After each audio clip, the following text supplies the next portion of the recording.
Happy Sunday night. Welcome, John, back to Conservatism on Tap. Man, we get to do this the old way. When we first started doing this, it was just me and you, and Josh and Cal are out this weekend enjoying a much Yeah. deserved break because they've been on the show so much. And it's always good to talk to you, man, and just enjoy just a little time with you, brother. I looked through our archive over the course of the past 2 days, and I found the conservatism on tap that we did last Memorial Day in Yeah, 2020. yeah, During the pandemic.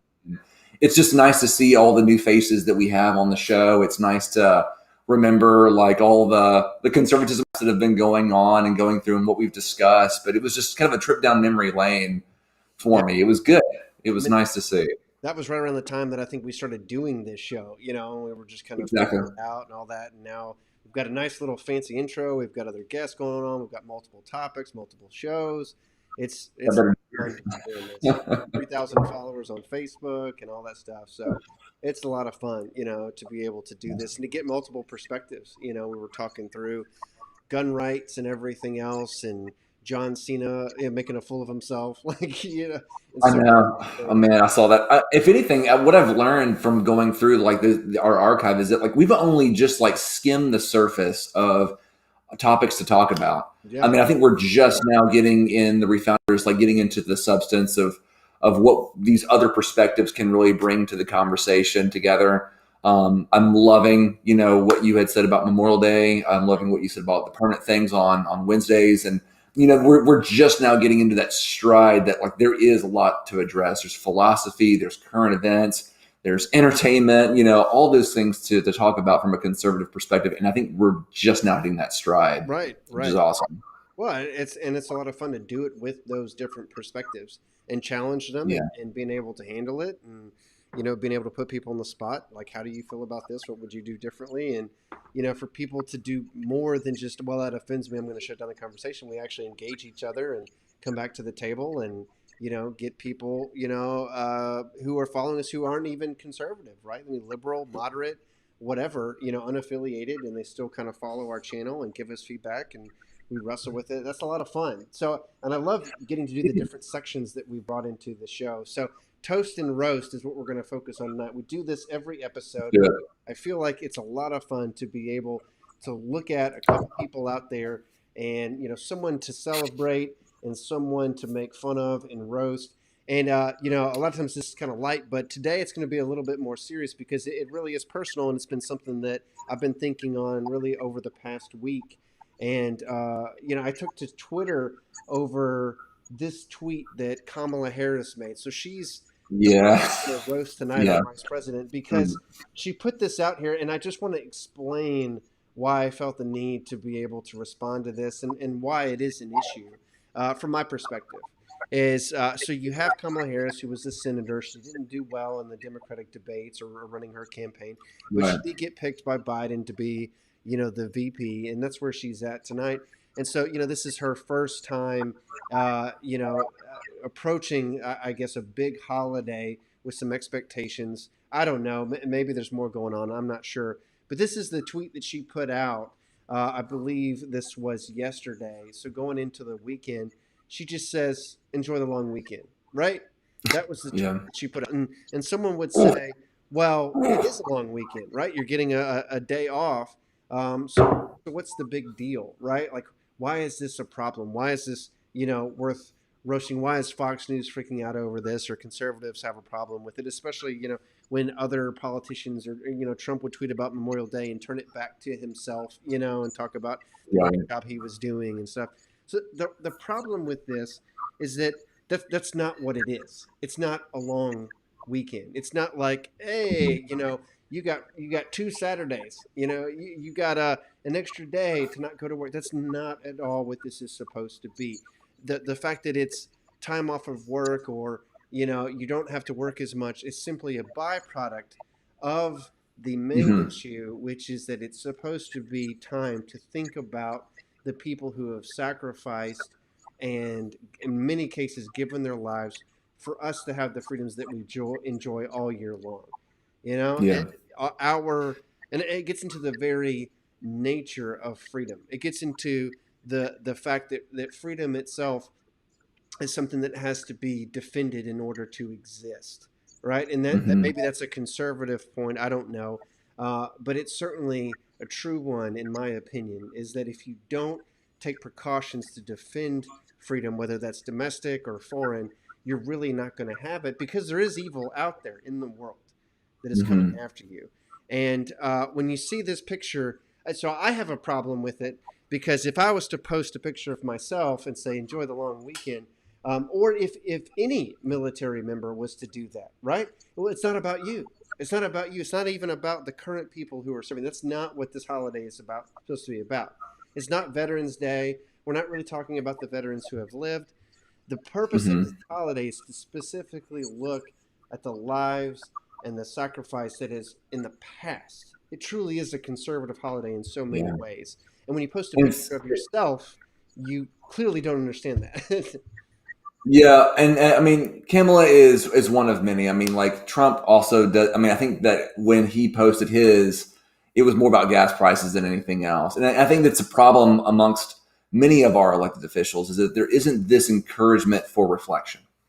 There isn't this encouragement to actually pause the show for a moment, pause everything, and just think about those who've paid the ultimate sacrifice for all the freedoms that you enjoy. Think about someone who's made sacrifices either, in the military, or what sacrifices have you made recently, in your own life to help others. Like this is I almost feel like the tweet was like missing the first 200 characters. Like, wait, that was supposed to be the end. Enjoy the long weekend. Where's the actual content about what we are doing right now?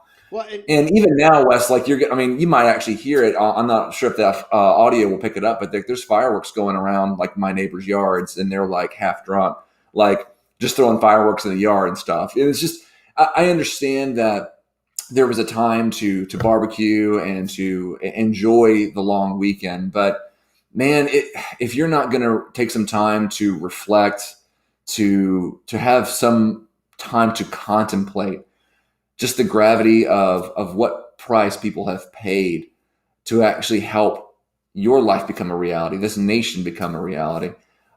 It's such a missed opportunity, and it is a roast. I mean, it would be a poor time then for you, even if you don't take advantage of that. I think contemplation for some of these things is some of the most rewarding points of life itself. And if we miss that, and so often we do, we so often use the holidays to stress about other things or to just blow it off and then just enjoy the long weekend.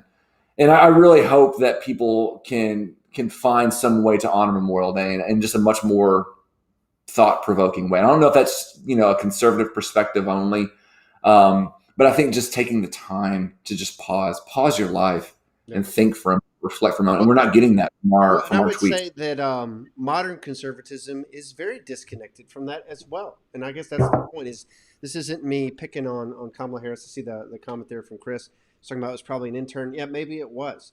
But I'm not simply picking on her because conservatism too seems to be very disconnected from history and inheritance because that's not what we talk about. I mean, you listen to Yeah. most conservatives talk about today, and all they talk about is protecting our rights today, hating the liberals today, how much they hate socialism.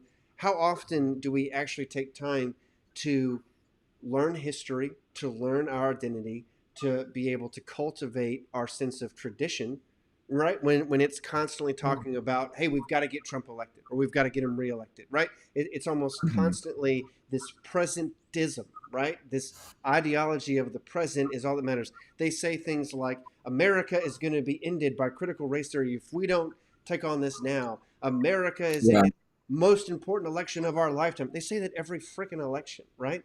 How often do we actually look back in history and say, you know what, actually, there were times that were worse than this. There were times that we faced, actual civil wars as opposed to the current debate between liberals and conservatives. How often do we actually take time to reflect on these heroes that went before us and get to know them, right? So it's a problem Mhm. not just with liberals and Democrats, it's a problem across our society. And you see the true conservatives come out because to me, the true conservatives are not those who are willing to just drop everything because there's an election going on down the street, but they're the ones who actually understand America's complex identity and wrestle with it every day and seek to Yeah. preserve that beautiful, beautiful inheritance that we have.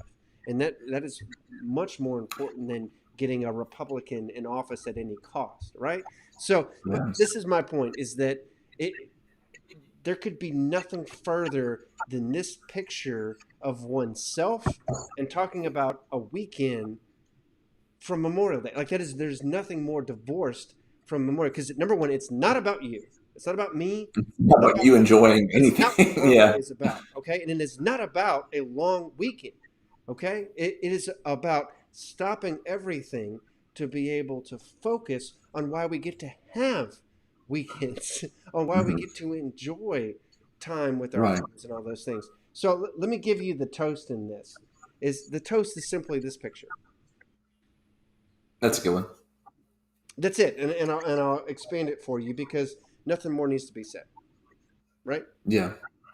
That's the picture that Yeah. you post for Memorial Day, right? Is Absolutely. that's it. That's all that I would expect any politician to post this weekend, and to think about Mm. that, to think about the idea that while you get to enjoy a so-called long weekend, there are people out there who don't. They don't get to enjoy Mm. it because of what they have given, right? Yeah. And what their families have to deal with for the rest of their lives. And I guess that's what Yeah. there's a couple other people that I want to celebrate in this who are doing it right. One is a representative here from Florida who gave us this advice: make Memorial Day Mhm. personal. Remember their name, those who have gone and died, and talk about their story and tell it to your kids. Talk about what they Yeah. did so that they know that there are real heroes in the world, and there are real heroes in the world, heroes that bypass both, the right and the left, conservative and liberal, Democrat and Republican, and we have lost that, John. We have lost that in our society today. Is we've lost the idea that there is a form of heroism that can transcend our politics, because on the left they will tell you that anybody who votes for Trump or celebrates Trump or whatever like that is horrible and a racist and all these things, right? They've been saying that since Clinton and before, that they're deplorables and all this thing. And on the right, they're just as nasty, and they will say that these people, every liberal is a socialist, and they have nothing to do with America's history. They've never been a part of it. We're constantly, enlarging and expanding our present political debate at the expense Mhm. of a focus on people who did something more important than arguing with the other side. Um, Yeah. so, Yeah. go ahead.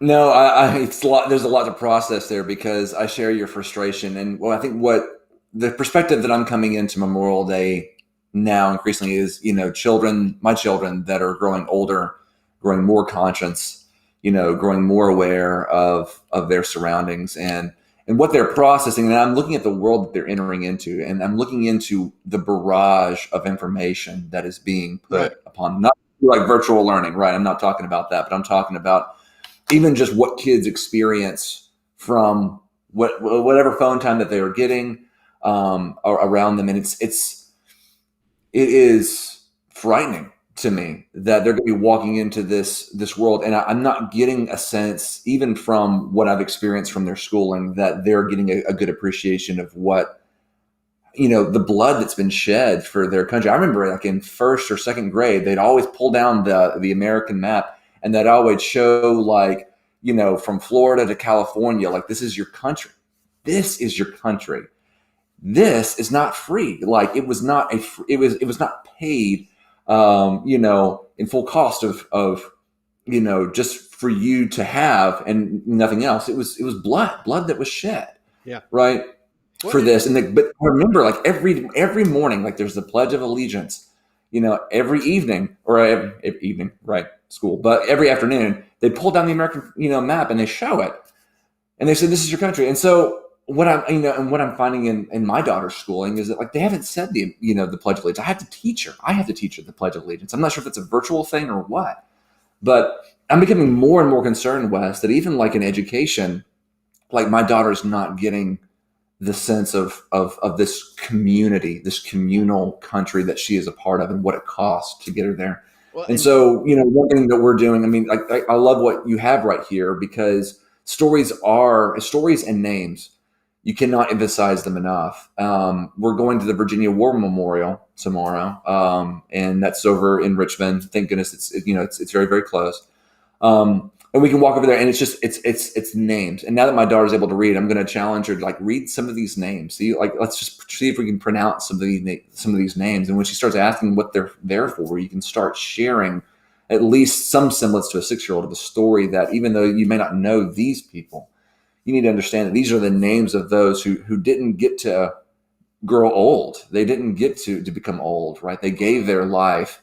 And God remembers them, and we remember them because they gave their life so that you can have the food that you eat, so that you can have the education that you can have the family that you have. I mean, stories and names are, I think, crucial, especially for a young age, like my daughter. yeah. But I'm worried. I'm worried that she's not going to get the appreciation that she needs from an education that I received years back.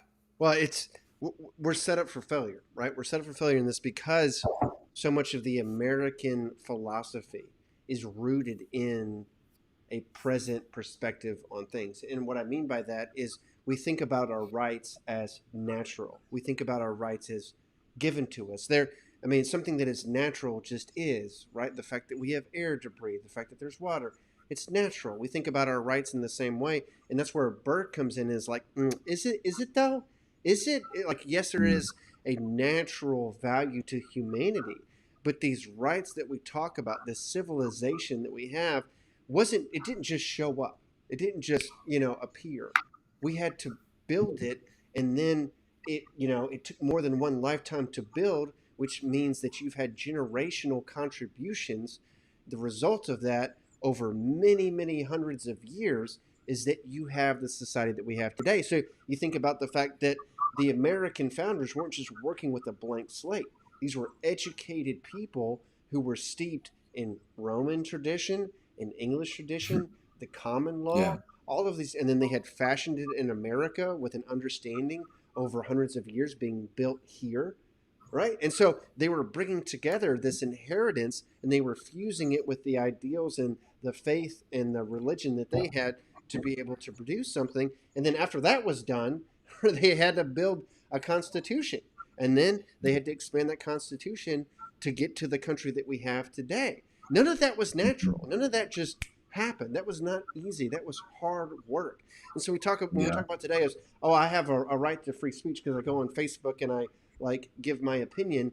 A lot of people worked very, very hard for you to have that smartphone, for you to be able to go onto it, and for you to be able to talk to people who are on the other side of the world, right? None of Mm. that was natural. So, but in the American thought, it's constantly like an entitlement philosophy of, well, that's my right, that's my right, that's my right. Yeah. We don't think about the fact that all of these people work so hard for you to be able to enjoy that right the way that you currently do. So we're kind of set up, whether you're right or left, we're set up for failure on that. And that's where Burke helps us is and on Daily Memorial Day, right? It is almost a counterintuitive holiday for many Americans, right? 'Cause especially on the conservative side, is we want to love the troops, but half of conservatives, right, would probably struggle to even know any of them, Right. right? Like they were, yeah, yeah, yeah. That's right. Do you know anybody? I think my brother's like cousin, whatever, right? So many people Yeah. aren't connected to that way of life anymore, right?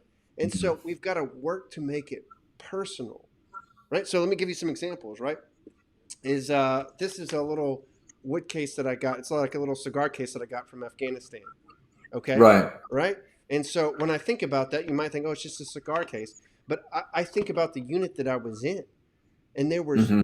multiple people who did not come home from that unit, right? Hmm. Multiple Yeah. people who didn't make it. Well, I did, So Memorial Day is not about me. I'm still here. It's about them. It's about those folks. And having things like this is very, very special to me. Yeah. This right here is an award that my wife won in her service, right? It's not Hmm. about her, right? It's not about her. She's still living. She made it through.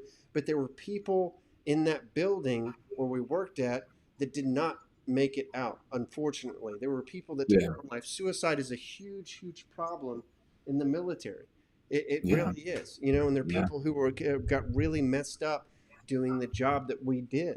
I could go on.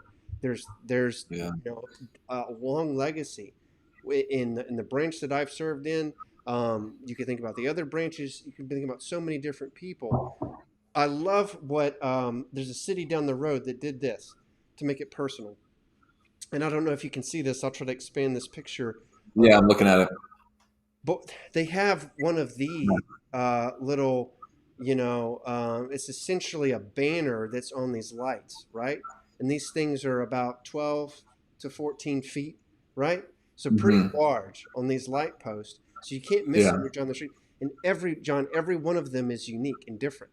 They Oh, each that's say, awesome. hey, this is our city of Milton, but then they have a different person who lived in this city. And some of them are like very recent. You can tell they're from like the 90s or the 2000s, and others of Hmm. them are from the 60s and 70s, and some of them go back even further than that, just to let you know that there's a face to the name.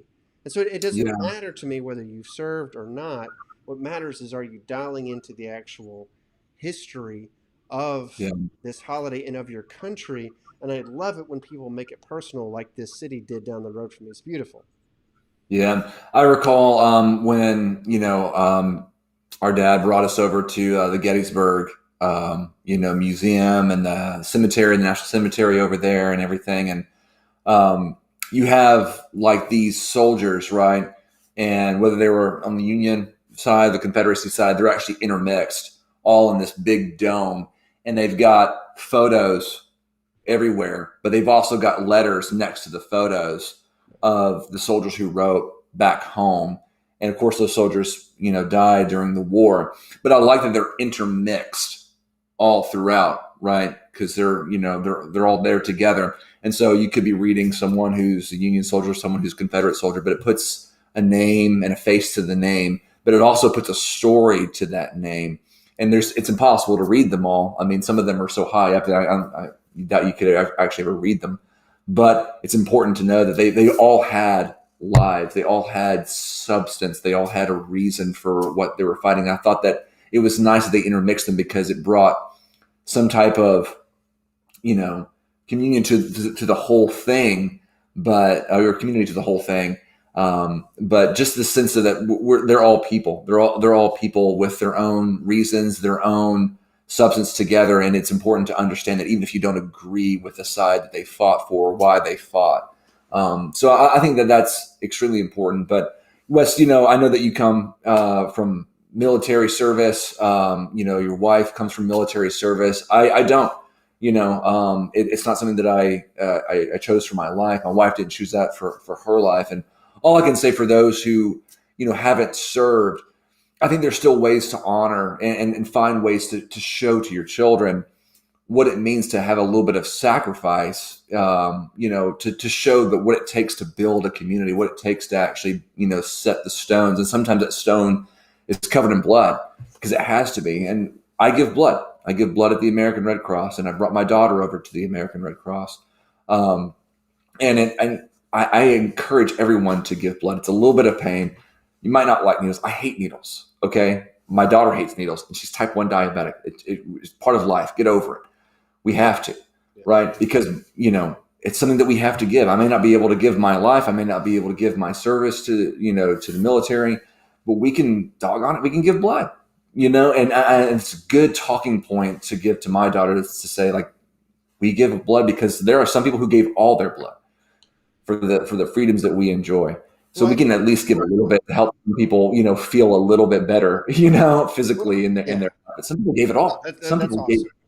It's not you know, to me. It's not about virtue signaling or making people feel guilty for hey, don't have any fun on no, Memorial no, Day, right? Like I'm gonna no. I'm gonna enjoy the holiday. We're gonna go to like a Memorial Day ceremony, and then we're probably gonna go out to eat. I'm gonna grill some burgers. So, It's okay to have fun. but It is okay to have perspective, right? So Megan said some don't want us to see how far we've come. It doesn't fit the narrative, and I think that's a big part of it. But it goes beyond that. Is that I think there are some institutions who are invested in us focusing only on the present because that's their model for keeping us paying money to them or watching or clicking or whatever, right?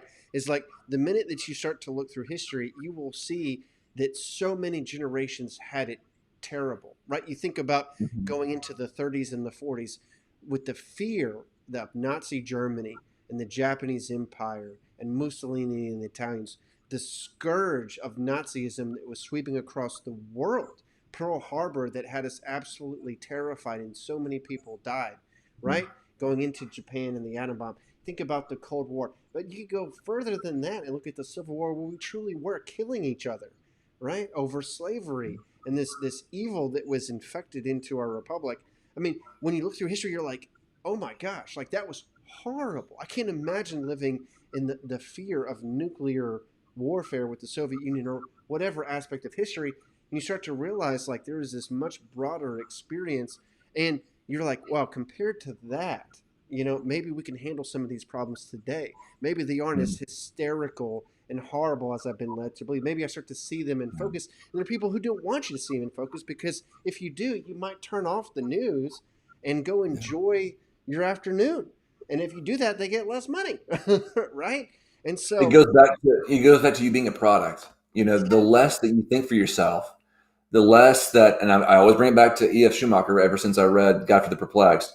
But like, to be honest, this world as it is now in America, like they want you to be on autopilot.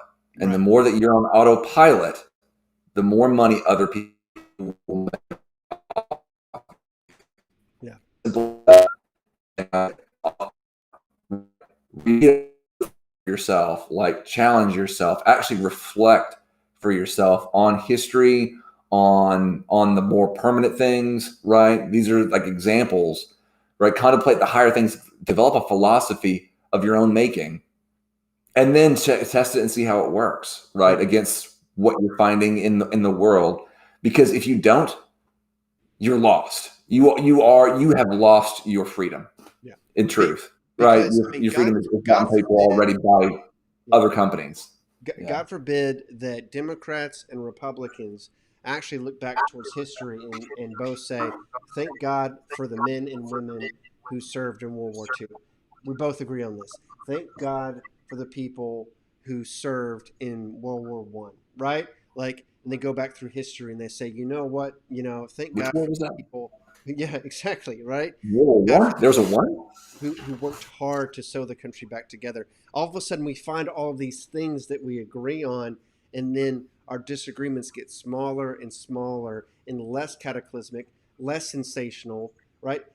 Less, Armageddon esque, right? Yeah. And all of a sudden, we Right. can start to resolve some of them. And as we do on our shows every day, and we find abortion, we find compromise on things like Second Amendment rights. We can do those things if we have a common framework, but the minute that we do, we're less sheep, we're less panicky products, like you've been talking about, John. So to me, Memorial Day is truly, it's a beautiful time. It's a conservative time, and we need more of it. We need more of it, and we need people to take it seriously. And so I get frustrated no matter the politician. Kamala Harris is just who I happen to be picking on today. But Yeah. no matter the politician, no matter the leader, whether it's an intern, whether it's her, whether it's a Republic, I don't care.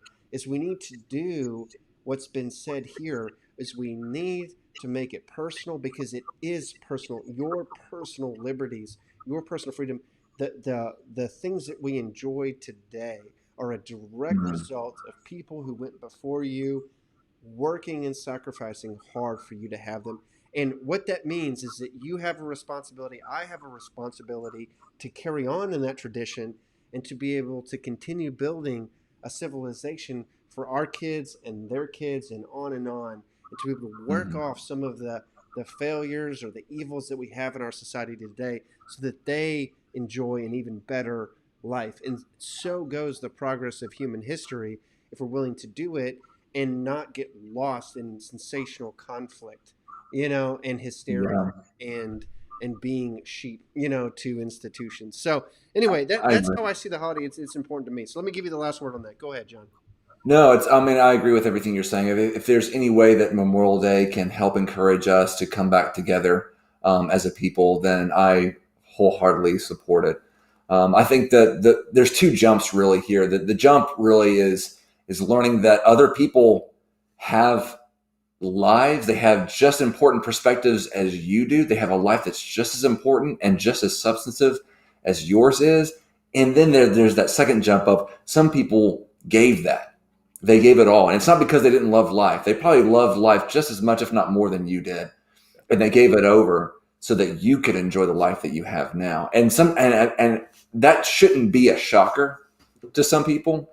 But if they were to sit in a room without a phone for about an hour and just look at a wall and think about it for a second, like, I feel like it would actually blow some people's minds. And I hope that the memorials are used despite COVID. Now that the restrictions are lifting, I hope that people take that opportunity to go visit a memorial, go read the names that you don't know, and just say thank you.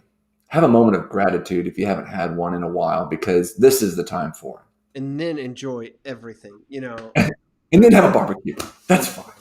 So Then enjoy your that's weekend. the whole.